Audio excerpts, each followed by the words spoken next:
right now. Okay. In fact, the north end of the cave goes to the tall tree right behind where we're parked here. If we went down through the earth here, 330 feet, we'd be at the top of the North Lake, where we saw the double single amphipod swimming around. There in that North Lake and then the two South Lakes, it's the only place you find that animal in the whole world. Anyway, I'd like to start out here with our little monument. There's a story behind it. About 10 years ago, we had the most amazing ranger in Texas working for us, Ranger Nora Padilla.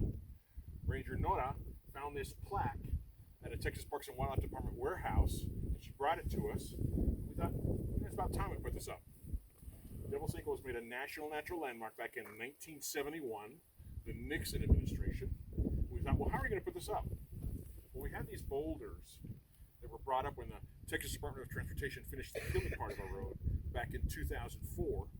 And these used to sit along the hilly part of the road, and we'd stop our vehicles to show them to people because they show you what's in the earth for hundreds of miles in all directions. These are limestone boulders full of fossils. They're also full of this material here. And this helps explain why our gate is not marked and why you can't come out here with a guide. Out of 140 different Texas Parks facilities, only 3 have restricted access. There's a laboratory, a fish hatchery, and a double single. And there are basically 3 reasons why we have this special status, right? We have the 4 endangered species, the amphipods swimming around in the 3 lakes beneath us. We have nesting sites for golden cheek warblers, which are an endangered bird, though they do get around. There's a spotted earless lizard that runs around here that has to be analyzed and inventoried every year. And we've also got a little cactus called the toebush fisher cactus. They're pretty hard to find. They grow on cliff faces, and they'll be about 1 inch in diameter and 1 inch tall.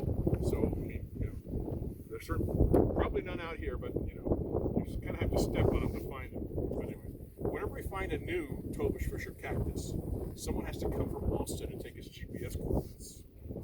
A couple of years ago, someone from Germany contacted us wanting to come see the toebush fisher cactus, and I was pretty impressed. So I mentioned it to the park ranger, and the first thing out of his mouth was, "They want to steal it." Probably would have been a very effective crime, but it's a pretty special cactus. Then, of course, we have our bats. When we have all our bats in here, and the height of bat season is August, September, October. I'm going to have to take that back the way things are going. Anyway, at the height of bat season, we have between 4 and 6 million bats in this cave, which amounts to 5 to 10% of the bats in Texas here. And when you consider the fact that Texas bats save Texas farmers $1.6 billion a year in pesticide and other costs, that means this is home to a good $100 million worth of bats. But then on top of that is something about the property we're on. When you all came out of that third valley, you saw the new Double Single State Natural Area sign. That was the northwest corner of the original property, the way it was first acquired back in 1985 by Texas Parks. And from there, that northwest corner, we crossed about 1/4 of the property from west to east. Then we turned south, and now we're in the middle of the southwest quadrant. So if you were craning your neck as you drove along, you saw almost 900 acres, about half the property. And I just mentioned that because we have 900 acres of native tribe campsites here at the state natural area. If we're up to the Texas Parks archaeologists, we just wouldn't be out here. And it took our rangers 3 tries over 8 years before Austin would let us have any hiking trails out here. Finally, they allowed us to use the old ranch roads because they're spoiled. They still kept any buried portions of those ranch roads in Caliche. So I know when I'm taking a group over a buried section road, that's a campsite. Another way I can spot a campsite, well, if you see a flat space with a pile of rocks next to it. And that's basically what they amount to, right? The tribes that come up from the coastal plains below, when the pecans were ripe in the creek beds, they take every last pecan off the trees, come up 1,000 feet to the top of the plateau here, make a quick camp, make as many arrowheads as they could before their packs got too heavy or their water got too light. Arrowheads made with this particular kind of flint have been found as far north as the Great Lakes and as far south as Venezuela. Until 1850, the only reason anyone would come up here is to make arrowheads. There's a third way I can sometimes spot a campsite, and anyway, just to be aware that maybe there's something going on.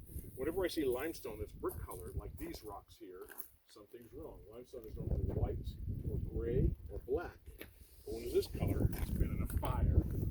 So these could be from a control burn, 10 years ago, or a campfire when this was a ranch 50 years ago, or maybe from a cooking pit from our oldest campsite from 11,000 years ago. Anyway, all right. We have two rules. Standard rule: only thing we take are photographs. The only thing we leave are footprints. Right? Everything we bring in, we bring out. Nothing goes in the sinkhole. Rule number 2: do not kick the cactus. Do not hug the cactus. You can talk to the cactus, but don't expect an answer. And 2 nights ago, someone broke that rule. But anyway, you have been informed. Also, we do have COVID rules, so we're going to just practice social distancing. Your masks are optional out here, but you're certainly welcome to wear them. We're going to sort of file in here. I'm going to show you a couple things, and then we're going to get to the platform. So if you'll come this way.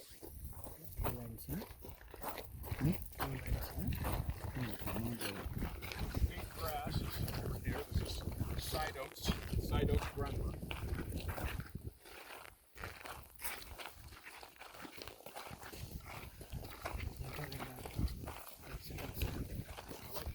This cactus here, illustrate rule number 2. This cactus here is called the tasajillo. And if you get impaled, one of the needles of the tasajillo, and you pull that needle out, it leaves a sheath inside you, so it hurts for weeks. This cactus will get some green skin and some little red berries, so one of its nicknames is the Christmas cactus. Okay. You do not want a Christmas present from the Christmas cactus. And then I like to show everybody this rock here, because it's to illustrate rule number 1, because this is actually a violation of rule number 1. It does not belong here. But one of our rangers saw that somewhere and decided she had to bring it here because it's such a wonderful example of limestone erosion. And limestone erosion is the main thing that created the cave that's beneath us. So don't tell anyone it's here. What's that?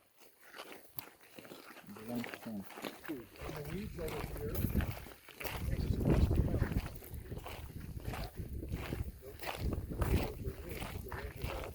At the north end of the cave opening, for many years the cage that you saw at the viewing area at the visitor center hung from the end of that winch.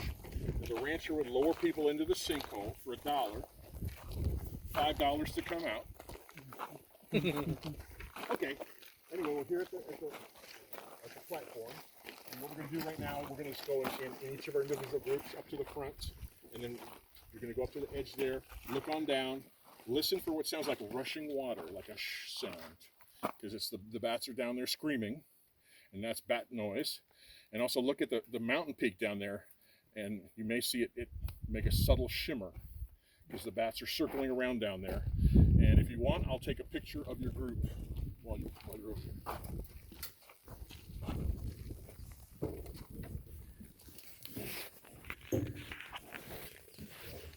People kind of understand why I haven't gone down into the cave when they come up here.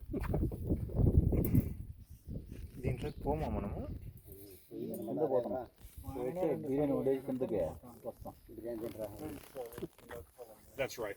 Yeah, what we have flying around right now are the cave swallows. As far as the size of the cave beneath us, right? The north end of the cave is a tall tree beyond where we were before. The east end of the cave goes all the way to the tall trees ahead of us. The 2 south lakes are just before the tall trees, way over to my right. And then the west end of the cave would be at the taller trees behind the short trees back here. The cave is a little longer north to south than it is west to east. Would you like me to take a group picture?